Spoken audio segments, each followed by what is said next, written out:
Hello students. आज की हमारी video grade C stenographer SSC की प्रिपरेशन के लिए है, जो कि 100 वर्ड्स पे पहले बोली जाएगी, बाद में 110 वर्ड्स की स्पीड से बोली जाएगी। और अगर आपको ये वीडियो अच्छी लगे तो लाइक और शेयर करना ना भूलें। हमारे चैनल पे नए हैं तो इसको सब्सक्राइब करना ना भूलें। आप हमारा पेड कोर्सेज लेना चाहते हैं तो आप हमारे इंस्टीट्यूट में विजिट कर सकते हैं और किसी भी समय फ़ोन कर सकते हैं। आइए अब डिक्टेशन हम स्टार्ट करते हैं। Start. Sir, the question of amendment in Employees Pension Scheme 1995 EPS 95 in the wake of 6th Central Pay Commission report does not arise because the two are not related.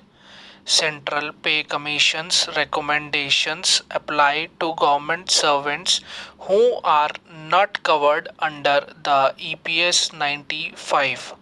Since revision of pension on recommendations of the Central Pay Commission will require no amendment in the EPS 95. The Employees Pension Scheme 1995, a scheme under Employees Provident Funds and Miscellaneous Provisions Act 1952, has been conceived as a defined benefit social insurance scheme formulated following actuarial principles for ensuring long-term financial sustenance. It is financed through contributions from the employers at the rate of 8.33% of the wages of employees, and the central government also contributes 6% of the wages of the employees. Any increase in the amount of pensionary benefits depends on the financial position of pension fund. The quantum of pension to members of EPS 95 is actuarial calculated in accordance with the provisions of the scheme. To review the rates of contributions and quantum of the pension and other benefits, paragraph 32 of the scheme provides for annual valuation of the pension fund. The first four valuations had revealed a surplus which resulted in the grant of four additional reliefs. However, the next four valuations did not reveal any surplus, and hence the grant of additional relief had not been possible. The pension under EPS 95 is directly related to pensionable salary and length of service and superannuation at the age of 58. Low salary and low length of service and option for early pension are the main factors for very low pension amount under EPS 95. The exercise for valuation of pension fund is on, and the decision on altering the benefits will be taken based on the results of the valuation. A subcommittee under the chairmanship of Special Secretary comprising of representatives of employers and employees has been constituted to review the entire scheme. There is a standing subcommittee, namely Pension Implementation Committee, under the Central Board of Trustees comprising inter alia two representatives, each of employees and employers, to view the functioning of employees pension scheme and to consider the suggestions for amendment in the scheme. Mr. Chairman, I have never urged that the recommendation of the Sixth Pay Commission has come if the regular employees of the central and state government have been paid pension under the Provident Fund and pension scheme have increased, if their salaries and pensions are increased, their pension should be increased under the same rule. What I meant was that this creates a basis that if there is any increase in the salary and pension of other employees, then this lakhs of employees who get pension under an another scheme are eligible for the grace of the government do not be. It is an injustice to them. For 1995, the Employees Provident Fund pension scheme was introduced only because employees who are working in the private sector or in semi-government sector can also be entitled to any relief. For this, a fund was made in which 8 of the share of his salary from the employer. A provision was made to contribute 33% and 6% on behalf of the government, and it was done that they would be given relief every year by evaluating it as per our economic condition.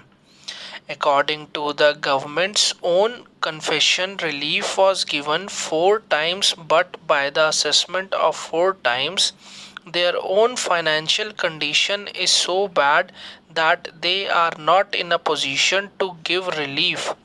Mr. Chairman, I only want to urge the government through you to give a pension of 260, 300, 350, 400 one elderly retired employee in today's age. I think this is the biggest insult to his old age. The government needs to think seriously about this. I want to urge the Honorable Minister that the government should increase its contribution from 1.1 to 6% to 5%. My second request be that the collection of amplifiers contribution could not be done on a very large scale. In the situation today, legal provisions should be made to ensure the contribution of the employer. The third thing is that the new economy will come. After that, we made changes in all trade union acts, and now anywhere a factory closure, voluntary retirement scheme, somewhere forced retirement become common. Under this law, when an employee attains the age of 58, he is entitled to a pension, and his pension is determined on the basis of how much he has earned throughout his life. There are lakhs of employees who get a pension of 2.5 to 300 rupees. The government itself runs the old age pension scheme, which has a provision of giving at least 400 rupees.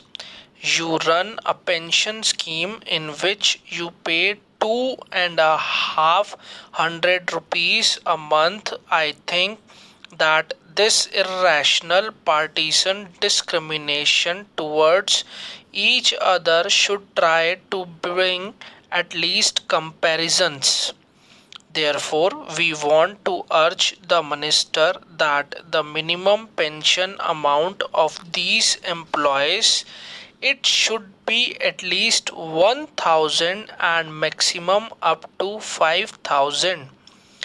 In order to do this, the rule of raising the interest rate of Provident Fund, increasing the contribution from the government, and giving pension only on 58 years, this rule should not be applicable to the employees who are voluntarily retirement scheme or forceful retirement scheme or company closure on the basis of which the method of evaluation of their services is changed, their service should be considered for 30 years on any basis.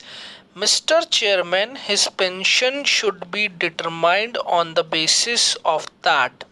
The last thing I want to say is that the government should also make provision for increase in their pension by adding club tax inflation with the word inflation instead of inflation in the same proportion.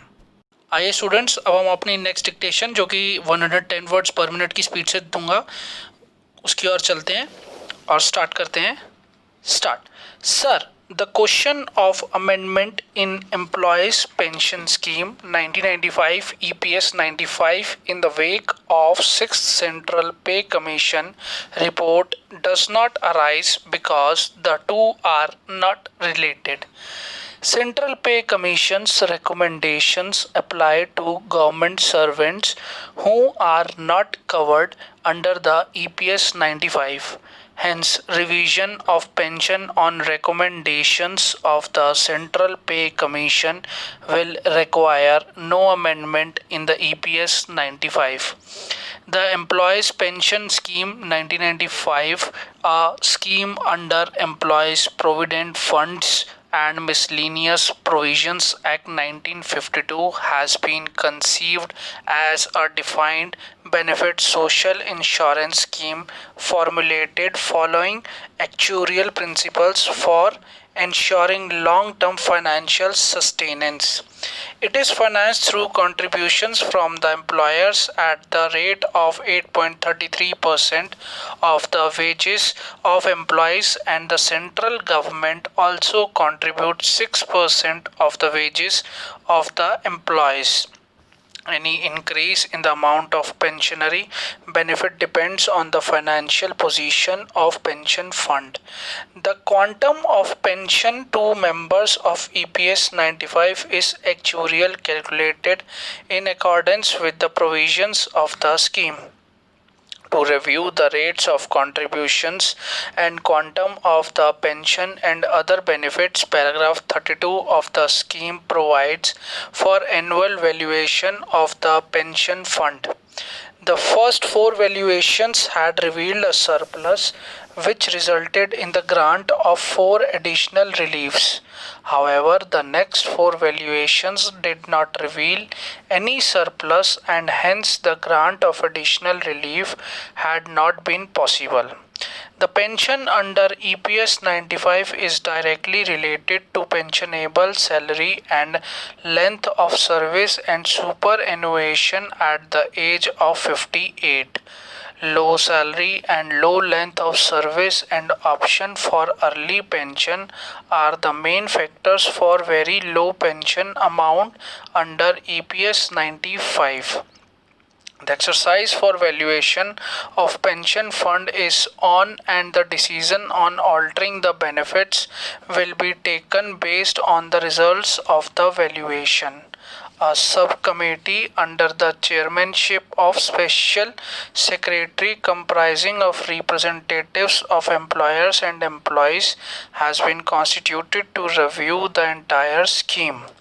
There is a standing subcommittee, namely Pension Implementation Committee under the Central Board of Trustees, comprising inter alia 2 representatives, each of employers and employees, to review the functioning of employees' pension scheme and to consider the suggestions for amendment in the scheme. Mr. Chairman, I have never urged that the recommendations of the 6th Pay Commission has come if the regular employees of the central and state government who have been paid pension under the provident fund and pension scheme have increased, if their salaries and pensions are increased, their pension should be increased under the same rule. What I meant was that this creates a basis that if there is any increase in the salary and pension of other employees, then this lakhs of employees who get pension under another scheme are eligible for the grace of the government. Do not be, it is an injustice to them. From 1995, the Employees Provident Fund pension scheme was introduced only because employees who are working in the private sector or in the semi-government sector can also be entitled to any relief. For this, a fund was made in which 8 of the share of his salary from the employer. A provision was made to contribute 33% and 6% on behalf of the government, and it was done that they would be given relief every year by evaluating it as per our economic condition. According to the government's own confession, relief was given 4 times, but by the assessment of 4 times, their own financial condition is so bad that they are not in a position to give relief. Mr. Chairman, I only want to urge the government through you to give a pension of 260, 300, 350, 400 one elderly retired employee in today's age. I think this is the biggest insult to his old age. The government needs to think seriously about this. I want to urge the Honorable Minister that the government should increase its contribution from 1.1 to 6% to 5%. My second request would be that the collection of the employer's contribution could not be done on a very large scale. In the situation today, legal provisions should be made to ensure the contribution of the employer. The third thing is that the new economy will come.